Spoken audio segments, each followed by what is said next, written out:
मोदी जी सुबह शाम देश भर में गारंटी तो बांट रहे हैं, लेकिन गारंटी पूरी हुई या नहीं इसका जवाब नहीं दे रहे, जैसे बाकी मामलों में वो करते हैं। लेकिन कहावत है, झूठ की उम्र लंबी नहीं होती। मोदी जी का गारंटी हवा हो जाता है जब बात गारंटी पूरा करने की आती है।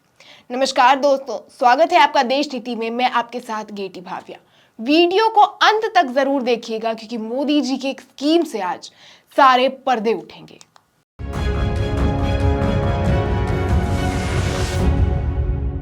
देश नीति, केवल सच्ची और पक्की खबरें। दिल्ली में उपराज्यपाल ने केजरीवाल को निर्देश दिया कि वो गरीबों के लिए आयुष्मान भारत स्वास्थ्य योजना को दिल्ली में लागू करे, ताकि दिल्ली की गरीब जनता को इसका लाभ उठाने का भी सुख मिल सके।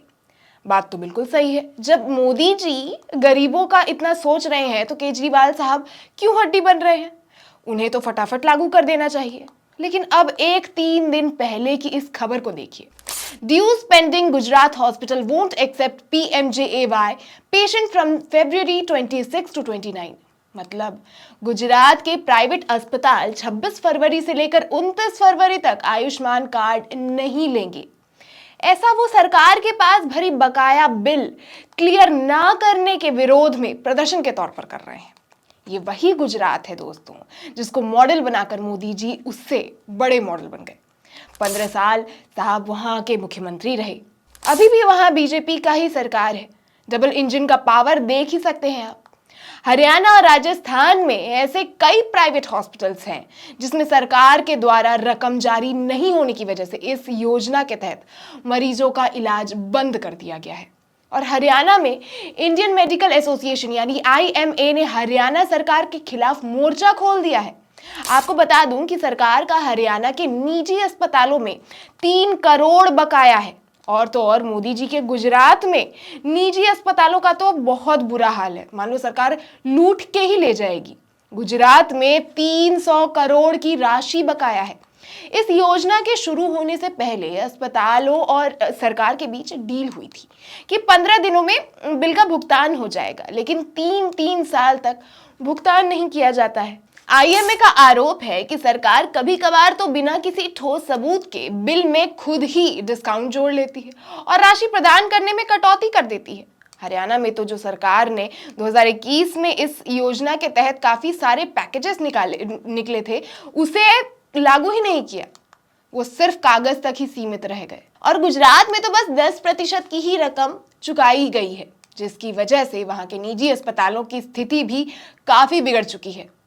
पता नहीं दोस्तों, इस योजना को लागू करने से गरीबों की भलाई होगी या नहीं, लेकिन बस योजना बना देने से तो गरीबों की भलाई नहीं होगी। आप इस योजना से जुड़ी कुछ और खबरें पर भी नजर डालें। जैसे ये खबर देखिए, लिखा है पानीपत न्यूज, आयुष्मान कार्ड की साइट बंद, धक्के खाने पर हो रहे मजबूर मरीज।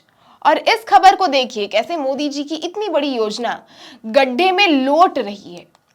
पिछले साल कैग की रिपोर्ट ने दोस्तों, कैग जैसी सरकारी संस्थान ने अपने रिपोर्ट में कहा 7.5 लाख यानी 7,50,000 आयुष्मान कार्ड के लाभार्थी फर्जी पाए गए। लगभग 4700 आयुष्मान कार्ड मात्र 7 अकाउंट से लिंक पाए गए थे।